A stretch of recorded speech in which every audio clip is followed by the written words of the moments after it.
Shalom, selamat pagi rekan-rekan pemuda. Puji Tuhan, saat ini kita sudah boleh memasuki minggu yang baru. Kita boleh tiba di hari Senin tanggal 17 Januari 2022.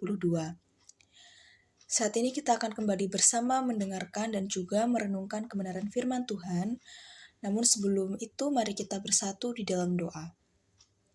Kita berdoa.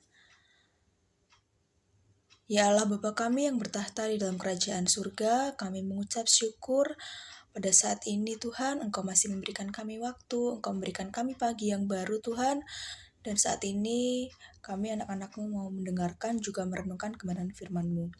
Tuhan kami mohon bimbing dan tuntun sertai setiap kami pribadi lepas pribadi, agar kami dapat boleh memahami dan juga mengerti apa yang Engkau maksudkan ya Tuhan di dalam kehidupan kami, dan kami pun boleh setia melakukannya di dalam keseharian kami untuk kemuliaan nama-Mu ya Tuhan. Inilah Tuhan doa kami yang jauh daripada sempurna. Berfirmanlah ya Tuhan, kami siap untuk mendengarkan. Hanya dalam nama Tuhan Yesus kami berdoa dan mengucap syukur. Amin.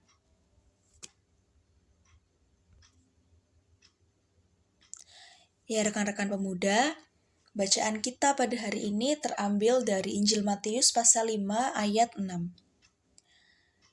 Matius pasal 5 ayat 6 yang menyatakan, "Berbahagialah orang yang lapar dan haus akan kebenaran, karena mereka akan dipuaskan." Demikian pembacaan Alkitab. Seluruh perkataan Yesus dalam pengajarannya di atas bukit mengandung pemaknaan yang dalam serta membutuhkan pemahaman yang tepat untuk dimengerti. Ketika berbicara tentang kebahagiaan orang yang lapar dan haus, Yesus sedang tidak bicara secara harafiah tentang kedua keadaan tersebut. Pada umumnya, mereka yang mengalami lapar dan haus akan dianggap sebagai orang-orang yang kurang beruntung dalam hidup. Namun, Yesus justru menyebut mereka yang lapar dan haus sebagai orang-orang yang berbahagia. Menarik untuk dicermati, ketika Yesus membandingkan makanan ataupun minuman dengan kebenaran atau firman Tuhan. Kira-kira seperti ini. Logika yang ingin dibangun Yesus, bahwa semua makhluk hidup termasuk manusia, membutuhkan makanan dan minuman untuk dapat bertahan hidup. Jika seorang manusia berada dalam keadaan lapar dan haus yang teramat besar, maka lambat laun tubuh manusia itu akan melemah dan mengalami kematian. Dalam konteks ini, makanan dan minuman menjadi hal yang sangat dibutuhkan dalam proses kehidupan seorang manusia. Jika seorang manusia mendapatkan makanan dan minuman di saat ia membutuhkannya, maka manusia tersebut akan merasa terpuaskan. Hal yang sama ditempatkan Yesus dalam konteks kehidupan rohani, di mana untuk memuaskan kebutuhan rohaninya, seseorang harus hidup di dalam kebenaran. Mengapa?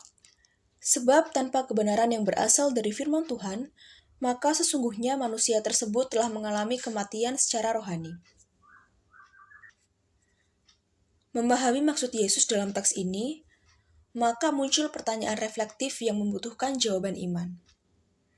Pertanyaannya adalah, apakah saat ini saudara telah benar-benar hidup di dalam kebenaran firman Tuhan, ataukah saudara hidup secara jasmani, namun sebenarnya saudara telah mati secara rohani?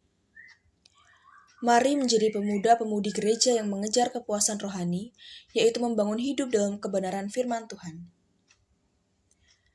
Demikian rekan-rekan pemuda renungan kita pada pagi hari ini. Demikian rekan-rekan pemuda renungan pembacaan.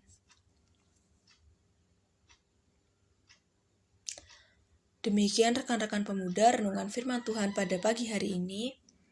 Mari kita bersatu di dalam doa. Allah Bapa kami yang bertahta dalam kerajaan surga, terima kasih ya Bapa untuk firman-Mu yang baru saja boleh bersama kami renungkan dan dengarkan. Biarlah Tuhan, kami anak-anak-Mu senantiasa mengejar pertumbuhan dan kepuasan rohani. Kami tidak berfokus pada kepuasan jasmani kami, melainkan pada kepuasan rohani kami, dan kami senantiasa rindu untuk mendengarkan firman-Mu, rindu untuk bertumbuh di dalam-Mu, dan rindu untuk memuji muliakan nama-Mu selalu dalam kehidupan kami, ya Tuhan.